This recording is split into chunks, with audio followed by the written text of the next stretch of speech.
Carbon markets, American reliance on fossil fuel as an ethical issue. From fracking to Enron, fossil fuels are understood as a necessary evil in the United States.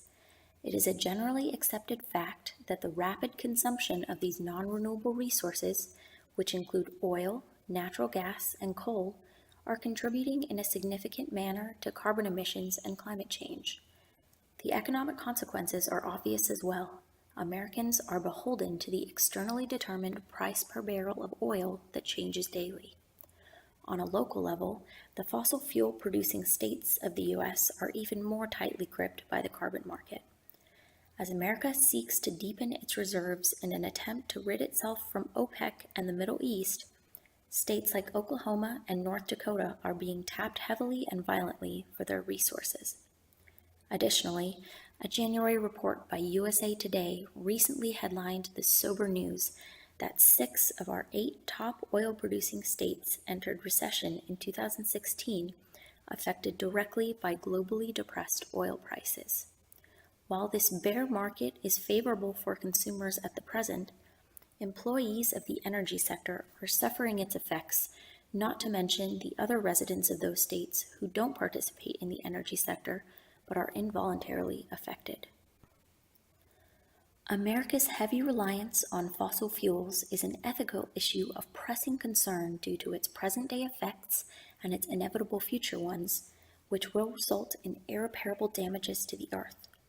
Regardless of the physical violations to the planet, which it should be our duty to prevent simply to ensure the survival of humanity, there are moral implications due to the intergenerational nature of the climate change problem.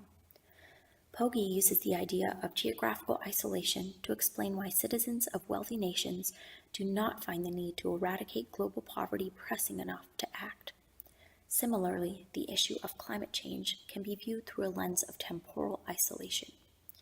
With fossil fuel as the lifeblood of our economy, this is an issue that will only become more relevant as time goes on, and eventually will demand far more serious action to remedy the problem than may be necessary now. This temporal component is at the crux of the issue.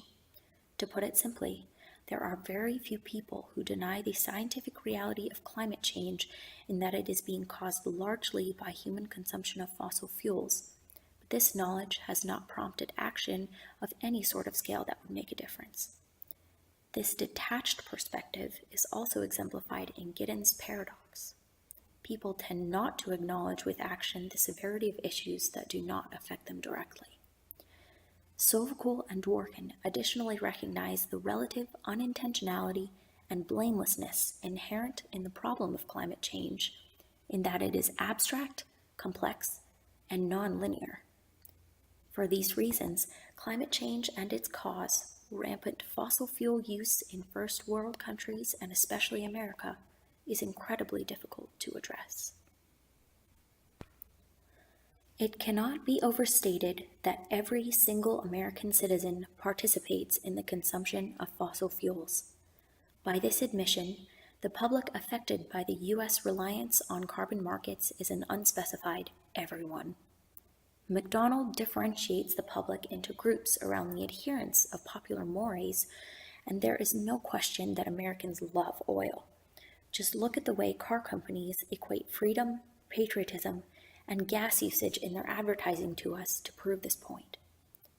Dewey argues for an affected public, and it could certainly be said that most Americans, who are not directly employed in the energy sector, have been conditioned to utilize fossil fuel products in a manner outside of their own control. The ubiquity of plastic and gasoline is inescapable. A typical American might very well be described as requiring representation, especially considering the lack of options available for lifestyle products free from the taint of fossil fuel. In addition, the carbon market is defined by capitalist properties of supply and demand that are totally reliant on the widespread usage of fossil fuels, but are yet unpredictable and, in a sense, hold Americans hostage. Because reliance on fossil fuels is so ingrained in daily life, assigning responsibility to all Americans for the current climate crisis would be somewhat arbitrary.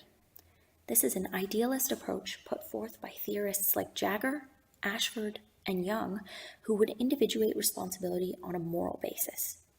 In accordance with May and Strickwerder's collectivist approach, however, we may instead hold all Americans responsible for perpetuating a culture of excess and consumption, while some may be more responsible than others. These groups would be the energy companies and other agencies that directly profit from the increased demand for fossil fuels and who have a financial interest in their continued use. So far, these views of responsibility are backwards-looking and causal, and do not suggest a path forward to positive change. To individuate responsibility or to focus purely on causal entities might provide descriptive accuracy, but with millions of individuals needing to make a sweeping change in lifestyle, such drastic action is very unlikely to occur from the ground up in a grassroots fashion. It therefore appears that structural change will be necessary to bring about a shift in lifestyles and desires at all levels of society, in complete agreement with Pogge's institutional account. To change the agenda of government agencies will be difficult due to well-known conflicts of interest. However, the number of agencies needed to create and enforce widespread policy changes is small, while the number of individual Americans is in the millions. Creating change organically would be next to impossible.